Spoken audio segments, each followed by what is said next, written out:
Hi friends, నా పేరు Swaroop and welcome to Swaroop facts. మీరు ఒకవేళ ఏరోప్లేన్స్ గురించి సంబంధించిన వీడియో మీరు పార్ట్ 1 చూడకపోయి ఉంటే నేను పైన కార్డ్స్లో వదిలేస్తాను. ఆ వీడియో చూసి ఈ వీడియో చూడండి, ఎందుకంటే దానికి కంటిన్యూషన్ ఈ వీడియో కాబట్టి. సో మనం ఈ వీడియోలో బోనియార్డ్స్ అంటే ఎడార్లోనే ఎందుకు పెడతారు అండ్ ఏరోప్లేన్స్ రిటైర్ అయిపోయినవన్నీ వాటిని తర్వాత ఏం చేస్తారో తెలుసుకుందాం. మరి ఇంకెందుకు ఆలస్యం, లెట్స్ బిగిన్ ది ఎపిసోడ్.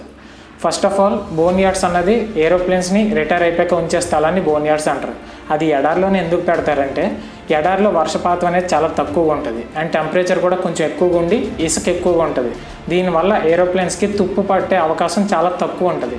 అందుకని ఎక్కువగా ఏరోప్లేన్స్కి తుప్పు పట్టకూడదని చెప్పేసి ఎడారిలోనే రిటైర్ అయిపోయిన ఏరోప్లేన్స్ ఉంచుతారు. కానీ ఎంతకాలం అని ఉంచుతారు? అసలు రిటైర్ అయిపోయిన ఏరోప్లేన్స్ కొన్ని వందల్లో వేలల్లో ఉంటాయి. సో వాటిని ఏం చేస్తారు అంటే 3 రకాలుగా వాడుకుంటారు రిటైర్ అయిపోయిన ఏరోప్లేన్స్ని. ఫస్ట్, కొన్ని సేఫ్టీ ప్రికాషన్స్ వల్ల జనాలు ఎక్కడానికి వీలుండవు కానీ ఇంజిన్ మంచి కండిషన్లో ఉంటుంది. సో అలాంటి ఏరోప్లేన్స్ని కార్గో ఫ్లైట్స్ కింద మార్చేస్తారు.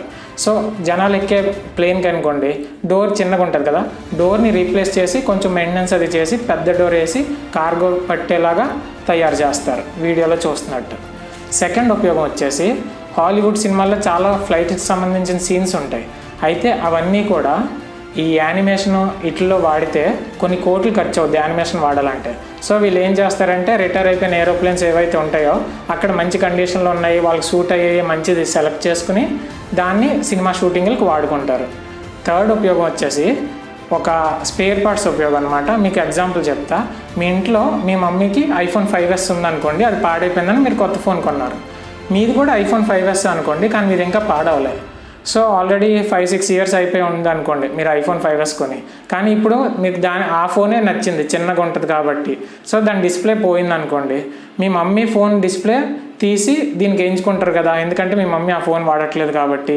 అదే మీరు కొత్తది వేయించుకోవాలంటే యాపిల్ కంపెనీ దాని స్పేర్ పార్ట్స్ని మ్యానుఫ్యాక్చర్ చేయడం ఆపేసింది, కొత్త మొబైల్స్ కూడా లాంచ్ చేయట్లేదు. కానీ మనకు చిన్నగా ఉంటుంది కాబట్టి 5s అంటే చాలామందికి ఇష్టం.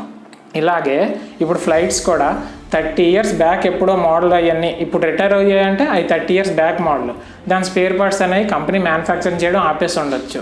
అప్పుడు ఏం చేస్తారంటే మ్యానుఫ్యాక్చరర్స్ ఈ ఏరోప్లేన్ కొనుక్కున్న వాళ్ళు ఆ బోనియార్డ్స్కి వెళ్తారు. అక్కడ ఫ్లైట్ కొన్న స్పేర్ పార్ట్స్ ఏ అయితే కండిషన్లో ఉన్నాయో చూసుకుని అవి కొనుక్కుని దీనికి రీప్లేస్ చేస్తారు.